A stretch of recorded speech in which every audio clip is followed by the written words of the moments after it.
तो दोस्तों RT admission 2023-24 हमने जिस स्कूल में ऑनलाइन रिपोर्टिंग की थी उस स्कूल में हमारे बालक या स्टूडेंट का आरटी के तहत नंबर नहीं आया। लेकिन जिस स्कूल में हमने रिपोर्टिंग ही नहीं की उस स्कूल में आरटी के तहत है वो नंबर आ रखा है या फिर एडमिशन हो रखा है। तो ये लफड़ा क्या है, ये मामला क्या है? अब अभिभावकों को क्या करना पड़ेगा और स्कूल साथियों को वो क्या करना पड़ेगा, इस बारे में इस वीडियो में वो जानकारी देने वाला हूं। इसलिए जो वीडियो है वो स्कूल साथियों और अभिभावक साथियों दोनों के लिए खास होने वाली है। मेरे साथ वो आप बने रहिए। नमस्कार साथियों, मैं हूं आपका अपना साथी राजगुरु जी और आप देख रहे हैं राज स्कूल हेल्प यूट्यूब चैनल। तो दोस्तों सबसे पहले तो आप सभी को शिक्षक दिवस की बहुत बहुत बधाई और हार्दिक शुभकामनाएं। क्या आप मुझे बता सकते हैं कि आपका पहला गुरु कौन था? कमेंट करके मुझे जरूर बताएगा।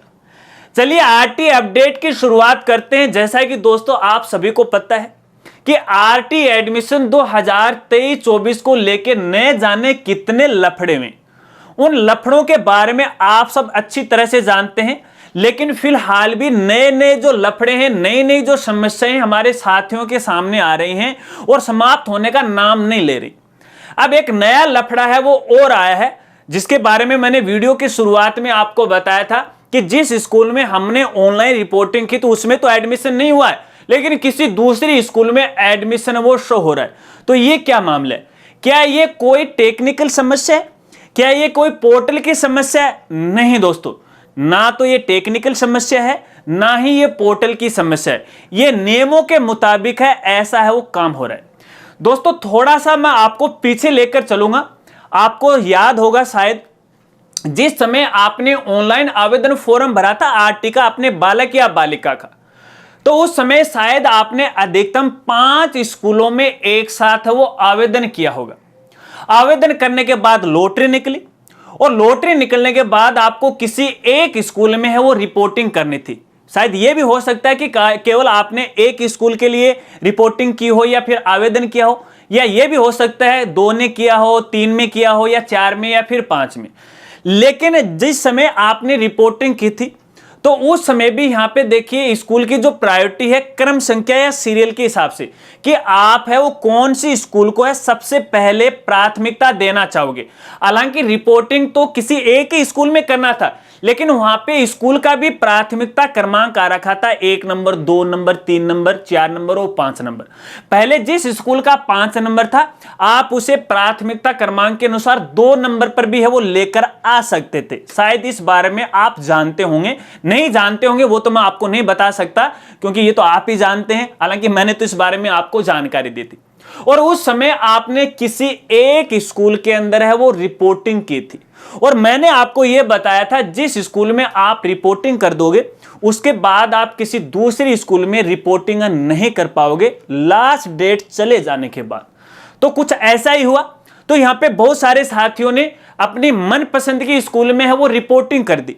अब रिपोर्टिंग करने के बाद आपको पता है कि आरटी वाले स्टूडेंट का जो एडमिशन होता है वो नॉन आरटी के स्टूडेंट के आधार पर होता है, चाहे वो कौन सी भी कक्षा हो, PPP3 हो या फिर फर्स्ट क्लास हो।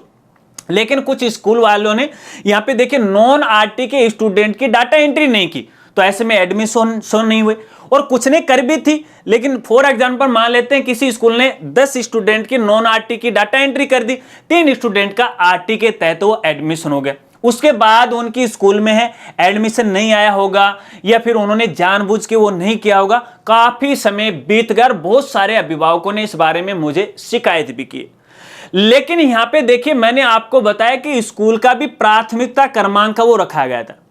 अब आपने जिस स्कूल के अंदर रिपोर्टिंग की थी और उस स्कूल में आपके बालक या बालिका का आरटी के तहत वो एडमिशन नहीं हुआ है और किसी स्कूल जो आपने 5 स्कूल वहां पे ऐड की थी उसमें आरटी के सीट खाली हैं, तो भैया 15 अगस्त के बाद है ऑटोमेटिक है आपके बालक या बालिका का जो एडमिशन है दूसरे नंबर की प्राथमिकता वाले स्कूल में हो गया।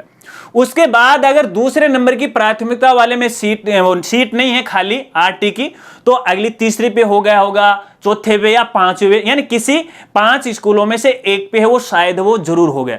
शायद ये आपको मालूम है। अब जैसे ही दूसरी स्कूल के अंदर ये एडमिशन हुआ तो अभिभावक साथी ये सोच रहे थे कि यार हमने तो रिपोर्टिंग ही नहीं की, तो ये फिर कैसे हुआ। तो भैया देखिए, ये टेक्निकल समस्या नहीं है, नियम के मुताबिक है, दूसरी स्कूल में ऐसा ये एडमिशन हुआ। तो अब हमें क्या करना पड़ेगा। तो देखिए अभिभावक साथियों को मैं कहना चाहूंगा, आप यहां पे देखिए एडमिशन नहीं हटा सकते, क्योंकि कुछ अभिभावकों की मेरे पास शिकायतें आई थी कि सर ऑटोमेटिक उस स्कूल में हो गया, इस स्कूल में तो हुआ नहीं, हम उस स्कूल से नाम हटा के है पहले वाले स्कूल में लाना चाहते हैं। तो ऐसा बिल्कुल भी संभव नहीं है, ऐसा आप बिल्कुल भी नहीं कर सकते, क्योंकि ये सारा का सारा जो काम है वो ऑटोमेटिक हो रहा है। क्योंकि देखिए जिस समय डॉक्यूमेंट वेरिफिकेशन की बात आई तो उस समय है बहुत सारे स्कूल साथियों ने डॉक्यूमेंट है उनका वेरिफिकेशन नहीं किया, छोड़ दिया बस ऐसे ही। तो पोर्टल ने सबके डॉक्यूमेंट है वो ऑटोमेटिक वेरीफाई कर दिए, चाहे वो सही हो या फिर गलत हो। तो यहां पर भी कुछ ऐसा ही हुआ है। तो जिस स्कूल में एडमिशन नहीं हुआ, जहां पे आपने रिपोर्टिंग की है, तो जहां पे खाली सीट पोर्टल को मिली है वहां पर उसने ऑटोमेटिक एडमिशन कर दिया। तो अब अभिभावक को क्या करना पड़ेगा। तो भैया संबंधित जिस स्कूल के अंदर है एडमिशन हुआ फिलहाल नया नया, उसके अंदर आपको सारे ही दस्तावेज लेके जाना है और उस स्कूल में आपको जमा करवाना है। स्कूल साथियों को मैं कहना चाहूंगा, क्योंकि लगातार स्कूल साथियों की भी मेरे पास सूचनाएं आ रही हैं, मैसेज आ रहे हैं कि राजगुरु जी ये तो गलत तरीके से हो गया, जो बच्चा हमारे यहाँ पहले नहीं था ऑटोमेटिक आ गया, हमने कोई डॉक्यूमेंट वेरीफाई भी नहीं किए, पहले हमें ये आवेदन ही शो नहीं हो रहा था, वगैरह वगैरह कई बातें हैं। तो यहाँ पे अगर आपके स्कूल में इस प्रकार के आरटी के बालक बालिका का फिलहाल यहाँ पे नंबर आ चुका है, एडमिशन यहाँ पे शो हो रहा है, तो भैया उसे फाइनल कर दीजिएगा। नहीं एसआर नंबर है, वैसे तो वो ऑटोमेटिक है वो ले लेगा, लेकिन फाइनल एडमिशन कर दीजिएगा और अभिभावक से दस्तावेज है वो ले लीजिएगा और अपने रिकॉर्ड में है वो रख लीजिएगा, क्योंकि जब पैनल आएगा तो आपको ये दस्तावेज है वो देने पड़ेंगे। तो ऐसे में सभी साथियों से मैं यहाँ पे कहना चाहूंगा, देखिए यहाँ पर आपको घबराने वाली कोई बात नहीं है, आपको दस्तावेज स्कूल में जमा करवाने और नियम के मुताबिक है आपको है ये एडमिशन स्कूल वालों को है वो करने। बस मामला तो ये है, लफड़ा ये है, बाकी यहाँ पे ना तो पोर्टल का एरर है ना कोई टेक्निकल इश्यू है, ऐसा सब कुछ है ऑटोमेटिक हुआ है। तो जो अभिभावक साथी ये सोच रहे थे कि भैया हमारे बालक बालिका का फलानी स्कूल में एडमिशन नहीं हुआ है, तो अब दूसरी स्कूल में है उनका एडमिशन हो चुका है, नो टेंशन, आपकी टेंशन खत्म हुई। अब आप आरटी के तहत अपने बालक बालिकाओं को किसी दूसरी स्कूल में पढ़ा सकते हैं। अब कुछ अभिभावक साथी ये कह सकते हैं कि राजगुरु जी ये स्कूल तो हमें पसंद ही नहीं है, इस स्कूल में तो हम पढ़ाना नहीं चाहते। तो भैया नहीं पढ़ाना चाहते हो ना, तो अपनी टीसी है वो कटवा लेना बाद में, और एक बार टीसी कट जाएगी तो भविष्य में आप आरटी के तहत आवेदन नहीं कर पाओगे।